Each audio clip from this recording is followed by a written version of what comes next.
Olá pessoal, estou aqui com vocês para falar de um tema que eu venho me reservando em falar sobre ele, mas agora, 11 meses depois de falecimento da minha Laís, que é algo que muitos de vocês sabem que aconteceu na minha vida. Eu perdi minha Laís, minha filha, em setembro de 2020, depois de uma cirurgia de correção de um problema de cardiopatia congênita, onde ela acabou contraindo Covid no pós-operatório. E eu estive durante todo esse tempo processando o meu luto, né? Passei até um bom tempo sem atender ninguém, com a Constelarte de atividades suspensas. E vinha durante esse tempo amadurecendo a ideia de aparecer por aqui e falar sobre isso com vocês.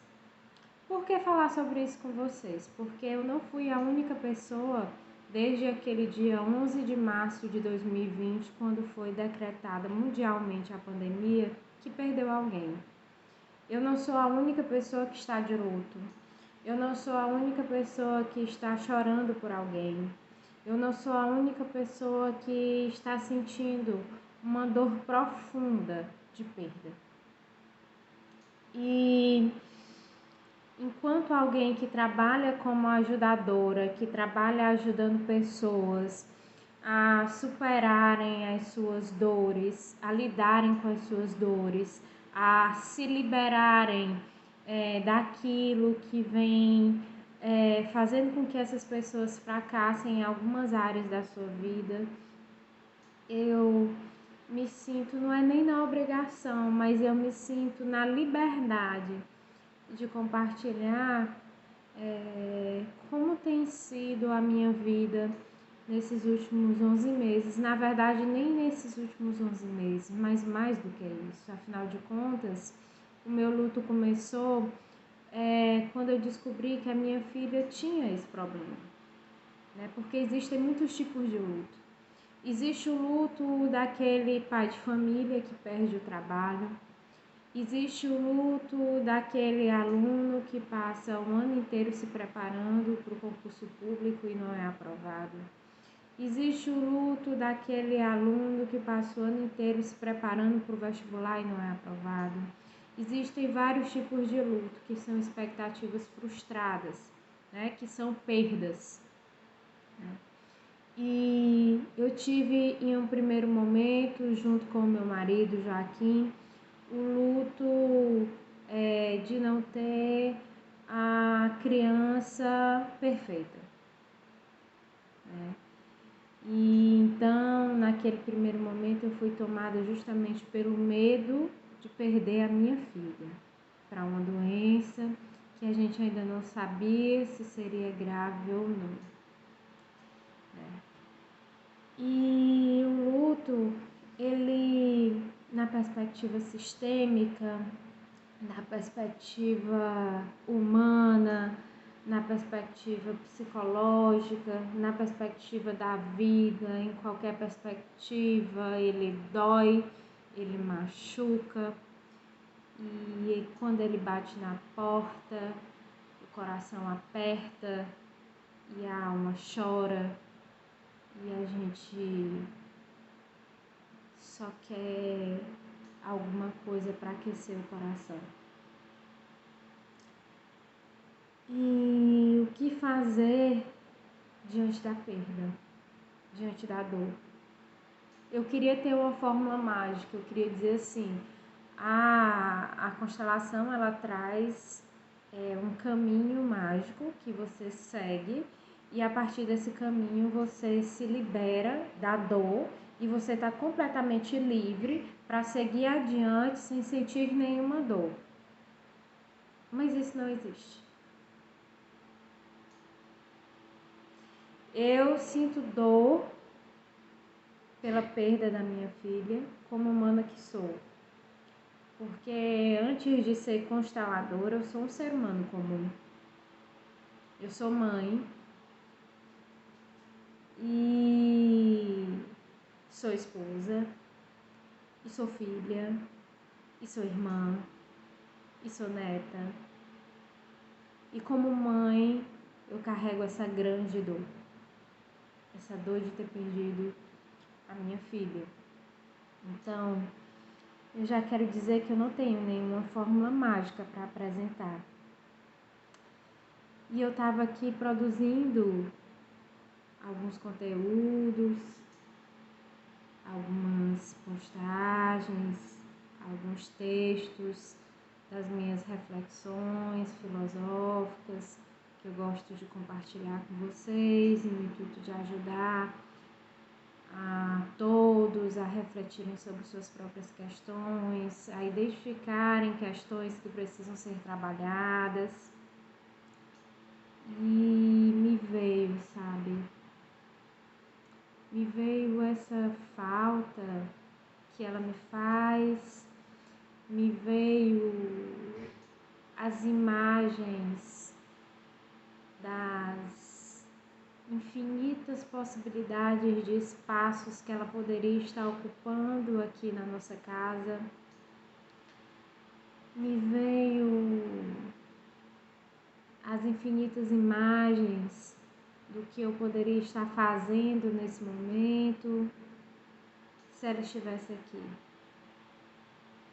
Me vieram as recordações saudosas daquilo que eu não vivi, assim como diversas vezes me vêm as recordações daquilo que eu vivi com ela por 3 meses e 17 dias.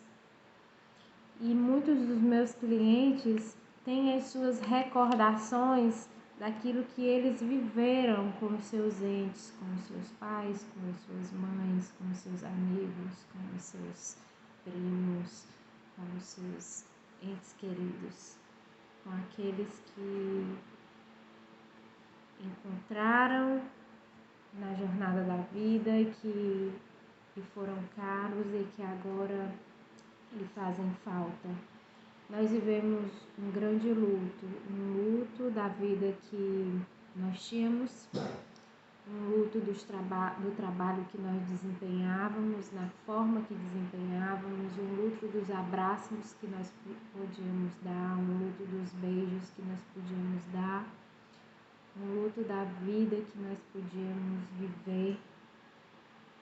E nós vivemos essa adaptação e a nostalgia é a nossa companhia diária, né?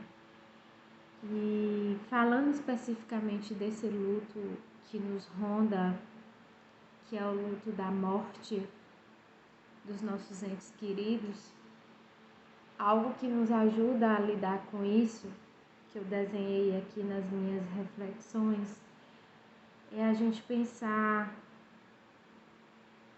na finalidade da morte, né? Para que a morte existe? Às vezes, quando a gente está sofrendo muito, que a gente se abraça ali com o nosso travesseiro, a gente se questiona por que a gente tem que passar por essa experiência de perder as pessoas, ou por que a gente tem que morrer.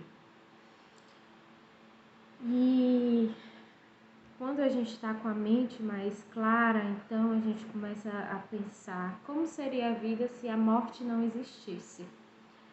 Porque uma das finalidades da morte, né, quando a gente sabe que a gente vai morrer, a gente consegue ter um plano de vida. Não, eu quero descobrir o meu propósito, e quando eu descubro o meu propósito, eu quero fazer aquilo da melhor maneira possível. E a partir desse momento que eu percebo que eu não tenho como escapar da morte, eu também procuro uma forma de me firmar em algo que me dê alguma certeza de continuidade, né? Para que eu possa partir em paz, me despedir das pessoas, deixando que elas partam em paz. Então, essas coisas andam todas juntas, não é? Porque se eu não consigo olhar para a morte dessa forma, e muitas vezes a gente não consegue por um certo tempo, a família acaba por sofrer com isso, com o surgimento de alguns emaranhamentos, onde por meio dessa negativa, da aceitação, dessa realidade da vida, que é a finitude dela em si mesma, e acaba surgindo alguém que assume o papel do morto, tomando o seu lugar. E aí ele não consegue viver a sua própria vida. E ele assume o destino do morto, e daí surgem doenças, daí surgem brigas, rupturas, daí surgem questões e questões dentro daquela família que tornam a elaboração daquele luto ainda mais difícil. Na verdade, não existe luto, existe briga, ruptura, existe muita dificuldade de lidar com a morte.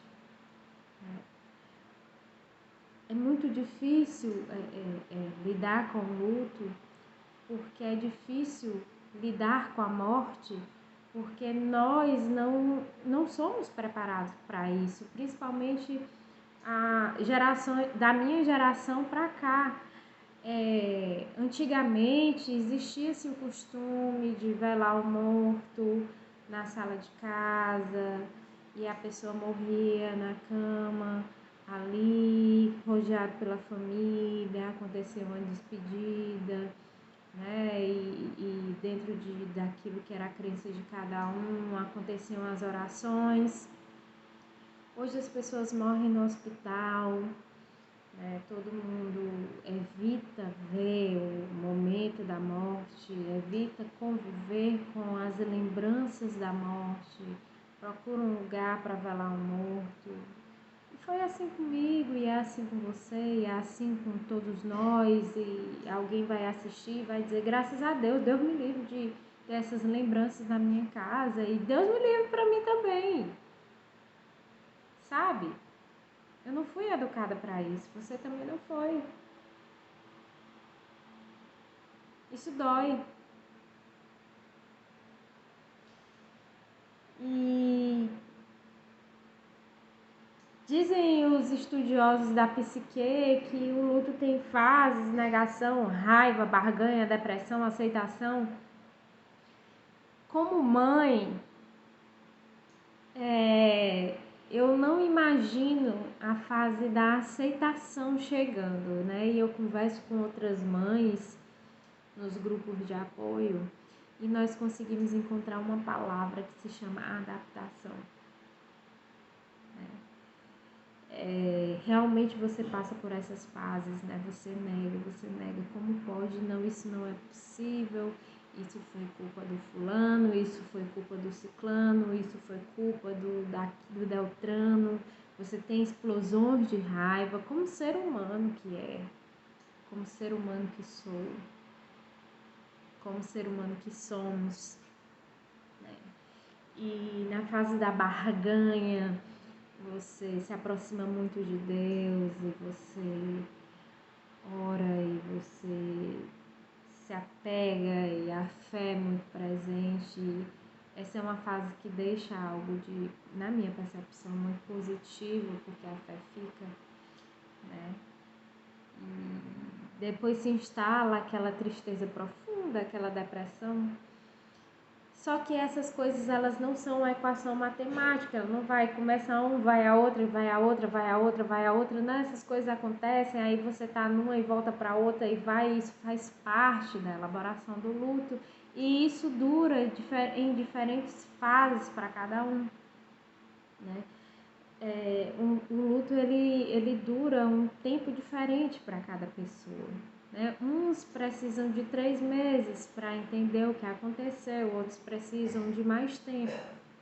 Existem aqueles ainda que entram no processo do luto complicado, e aí surgem as questões dos emaranhamentos sistêmicos, né?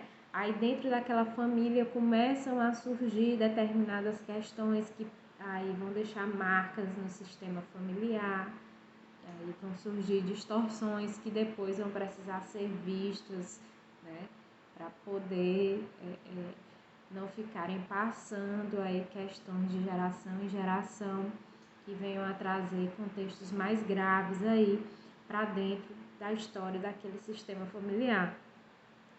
E passado isso, vem a questão da aceitação, que é quando você decide seguir em frente, né? E aí essa palavra aceitação, ela não é muito aceita no conceito das mães, né? Porque você se questiona como aceitar que um filho faleceu, como aceitar que um filho faleceu, né? E na verdade a gente gosta da palavra adaptação. Você se adapta a viver em um mundo onde seu filho não se encontra. Talvez, né, depois que eu passar por essa fase, eu consiga conviver com a palavra aceitação, não sei. Porque a palavra aceitação, ela é uma palavra assim como ela vem de cima para baixo. Ela é uma palavra que é como se você fosse grande e o destino fosse pequeno. Inclusive, nós falamos muito que não se aceita os pais como eles são, se concorda com eles. Então, talvez aqui a gente pudesse usar a palavra concordar com o destino.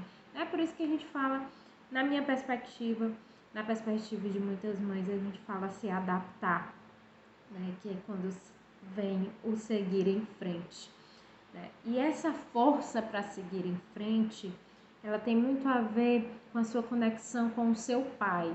O pai é a força, o pai é a coragem. É com o pai, é na fonte do pai que você bebe para você conseguir seguir em frente. Então, se você está de luto por perder alguém que não seja o seu pai, é nessa fonte que você deve beber para seguir em frente. Se foi o seu pai que você perdeu, então se apegue com aquilo que você recebeu dele para seguir em frente. Na perspectiva sistêmica, morte e vida são duas faces da mesma moeda. Não existe separação entre mortos e vivos. Estamos todos juntos apenas em dimensões diferentes. A dor existe, mas estamos todos juntos. E assim, a elaboração do luto, ela é mais fácil para uns, mais difícil para outros, por inúmeros contextos, né? Essa morte foi acidental, essa morte foi provocada, essa morte tem a ver com a classe social, faltou recursos, essa morte foi em que idade, foi em que fase da vida, quando as pessoas são mais velhas é mais fácil de aceitar, como você acha que é para mim aceitar perder um bebezinho lindo, minha filhinha linda, tão linda.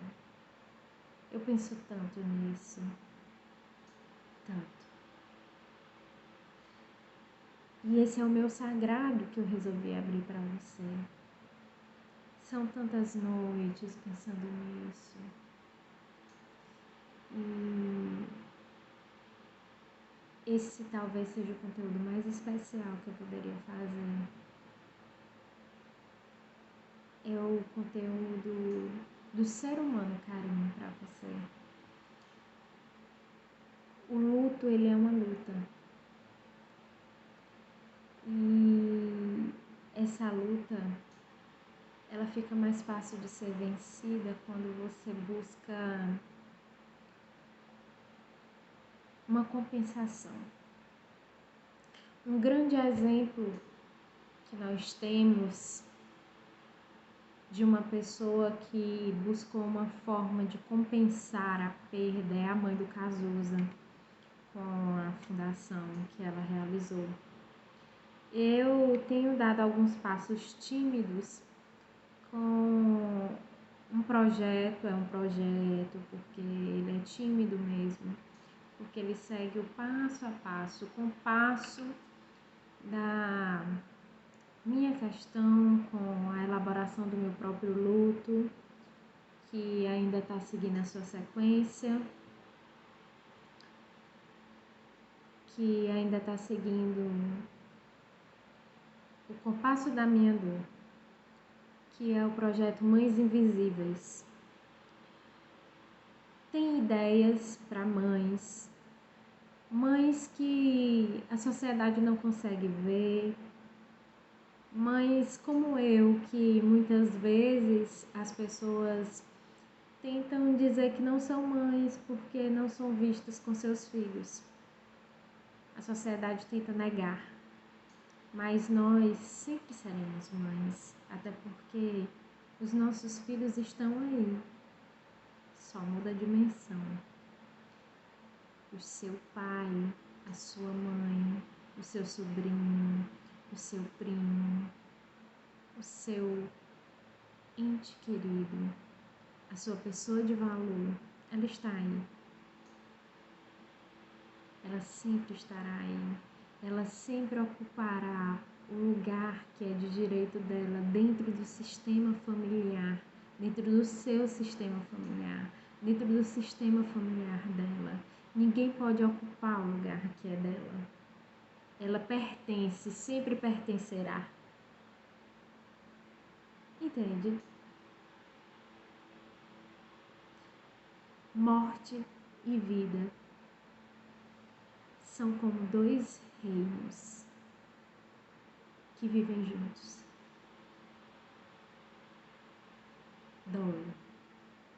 Dói muito. E a gente precisa deixar doer com toda a sua intensidade para que esse luto seja elaborado, para que outra pessoa não precise ocupar o lugar daquele que partiu, para que alguém, enfim, olhe para essa perda. Algumas famílias querem fingir que o ente querido não morreu. Outras famílias querem evitar tocar no assunto. Tudo é exclusão. Tudo causa emaranhamento. Somente a coragem de deixar a dor tomar conta de você completamente